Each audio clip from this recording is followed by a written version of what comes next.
انا ولا طالع ادافع عن جون ادوارد ولا اي حاجه، انا عايزك بس تسمع الكلمتين دول وتشوف في الاخر كلامي صح ولا لا. للمره الاولى اللي هختلف فيها مع جمهور الزمالك او بعض جمهور الزمالك اللي كان موجود في ماتش الزمالك الاخير في المدرجات. بيان جون ادوارد اللي نزله امبارح اللي كان بيوضح فيه للجمهور بعض المشاكل اللي موجوده في النادي، مش كل المشاكل، وان هو متفهم الغضب بتاع الجمهور في المدرجات والكلام دوت، والبيان قدامكم تقدروا تقروه كويس. سؤالي هنا بقى للجمهور اللي كان موجود في المدرجات واللي هاجم جون ادوارد، ايه علاقه جون ادوارد بان انت تهاجمه؟ هل جون ادوارد اتوفر له كل حاجه كويسه من مجلس الاداره عشان يقدر يجيب لك مدير فني على المستوى اللي طالبه الزمالك علشان يقدر ينافس على البطولات؟ هل مجلس الاداره وفر لجون ادوارد اللعيبه والفلوس عشان يجيب لعيبه توب ليفل عشان تقدر تجاري الاهلي وبيراميدز وتقدر يبقى نفسها طويل في الماتشات بتاعه الدوري والكلام دوت؟ لا، مفيش حاجه من دي اتوفرت لجون ادوارد. فانت اصلا محدده بامكانيات معينه ما ينفعش هو يتعداها، ومع ذلك الراجل دوت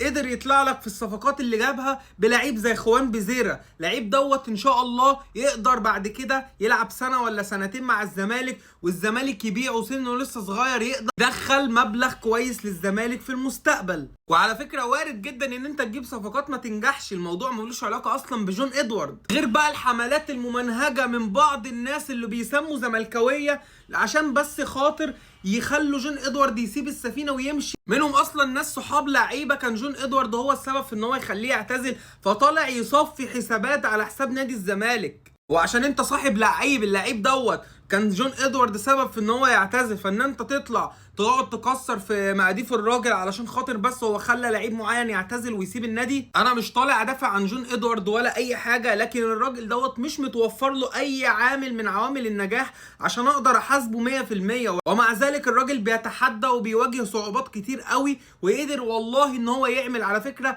انا شايف ان في لعيبه كتير قوي من الصفقات اللي جت كويسه جدا واحسن من اللعيبه اللي كانت موجوده قبل كده، وان دي لسه بدايه ولسه الراجل بيحط اساس، ولسه هتلاقي لعيبه تانية ماشيه ولعيبه تانية جايه، والدنيا هتبقى احسن الفتره الجايه. فالهجوم اللي عليه ده غير مبرر، الهجوم اللي كان في المدرجات على جون ادوارد غير مبرر. انت ممكن تهاجم الاداره عادي، لكن ما تهاجمش الراجل ده، لان الراجل ده بيتحط له معايير يمشي عليها غصب عنه، لازم بالحاجات اللي محطوطه له دي يحاول يعمل حاجه. لكن هو لو انت قلت له انت معاك ميزانيه مفتوحه اعمل اللي انت عايزه، اكيد ما كانش هيروح يجيب لك اللعيبه دي، كان هيجيب لعيبه اعلى بكتير. انا بتمنى ان الراجل دوت يكمل، الراجل ده انا متعشم فيه ان هو يقدر يعمل حاجه للنادي، الراجل ده فعلا جاي يشتغل وعايز ينجح ويستاهل المكان اللي هو فيه. فبجد اتمنى من جمهور الزمالك ان هو يساند جون ادوارد، بلاش تسمع وتروح لناس بتخلص مصالح شخصيه على حساب الزمالك.